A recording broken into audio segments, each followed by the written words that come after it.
Assalamualaikum warahmatullahi wabarakatuh. Halo adik-adik.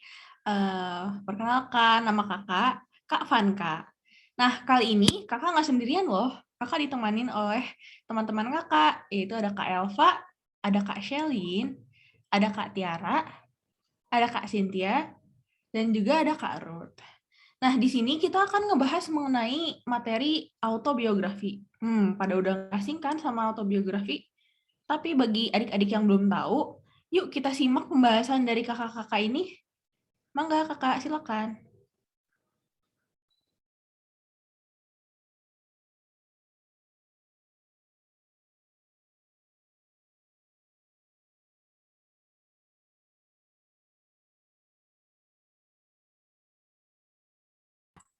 Oke, sebelum kita masuk ke pembahasannya, kita harus tahu dulu nih apa sih autobiografi itu. Nah, jadi autobiografi itu ialah riwayat hidup tokoh yang ditulis oleh tokohnya sendiri.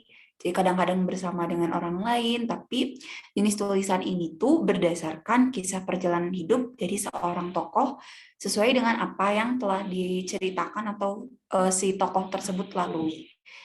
Tuh. Terus selanjutnya akan dibacakan oleh Kak Ruth. Silahkan Kak Ruth. Oke, nah jadi sekarang kita akan ngebahas tentang struktur teks autobiografi. Nah jadi yang pertama itu ada judul. Nah biasanya judul yang dipilih itu diambil dari nama tokoh yang diceritakan atau juga bisa eh, mengenai hal lain tapi bukan nama tokoh yang diceritakan. Lalu yang kedua itu ada latar belakang keluarga tokoh. Nah, di latar belakang keluarga tokoh ini dibahas, misalkan siapa orang tuanya, atau mungkin latar belakang pekerjaan orang tua tokoh yang diceritakan, atau mungkin peristiwa yang berkaitan dengan keluarga tokoh.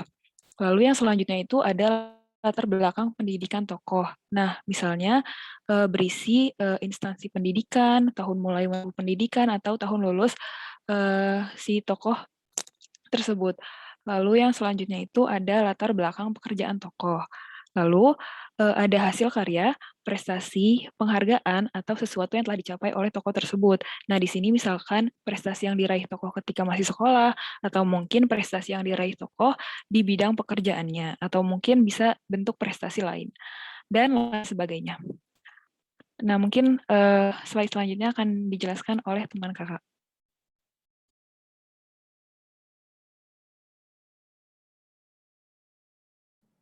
Nah, untuk selanjutnya ada pun ciri-ciri dari autobiografi tersebut. Yang pertama, autobiografi berisi perjalanan hidup seseorang. Lalu, autobiografi ditulis oleh tokoh itu sendiri atau dengan bantuan orang lain. Selanjutnya, autobiografi berisi informasi tentang pengalaman hidup dari masa sulit hingga pencapaian keberhasilan.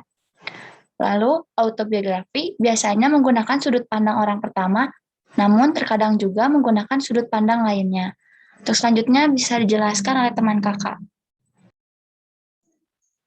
Oke, sekarang kakak akan menjelaskan ciri-ciri lanjutan dari autobiografi. Jadi yang selanjutnya itu autobiografi dilengkapi dengan bukti keberhasilan atau dokumen-dokumen lain yang mendukung. Selanjutnya, ciri-ciri dari autobiografi itu yaitu adanya hal-hal positif sebagai sebuah pencitraan. Dan yang terakhir, ditulis agar masyarakat mengenal seseorang dan mengambil nilai positif atau hikmah dari perjalanan hidup seseorang. Boleh di next, Kak. Selanjutnya akan dijelaskan oleh kawan kakak yaitu Kak Elva. Silakan Kak Elva. Nah, kan tadi adik-adik udah belajar ya apa itu biografi, struktur, ciri. Nah, sekarang kakak mau liatin contoh dari autobiografi nih. Ini ada autobiografinya Kak Vanka. Nah, coba adik-adik ingat-ingat lagi tadi ciri-ciri dari autobiografi sama strukturnya apa aja sih dan cocokin. Apakah itu ada di autobiografi ini? Nah, kakak coba bacain kalimat pertama ya. Halo, namaku Siti Ivanka Nur Fadia. Kalian bisa memanggilku Ivanka. Nah, di situ kan ada namaku. Namaku itu berarti menunjukkan kalau misalkan autobiografi ini tuh dibuat oleh Kak Vanka sendiri. Udah sesuai kan dengan yang tadi dijelaskan sama kakak-kakak sebelumnya. Nah, bisa dibaca juga kalimat berikutnya itu ada latar belakang pendidikan. latar belakang kayak tanggal lahir. Jadi udah sesuai sama yang tadi disebutin ya. Boleh di next.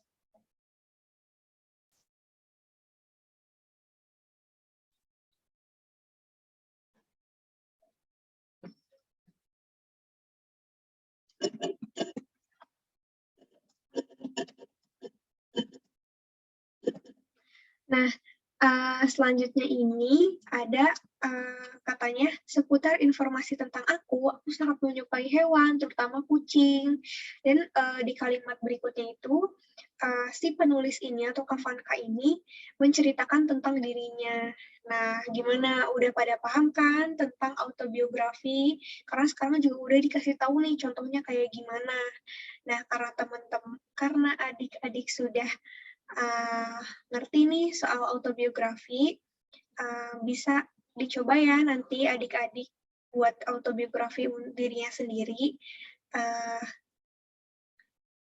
Materi hari ini cukup sekian. Kalau misalkan nanti adik-adik ada yang mau ditanyakan, boleh tanya di grup ya adik-adik. Makasih, mohon maaf kalau misalkan dari kakak-kakak ada kekurangan yang disengaja atau tidak disengaja.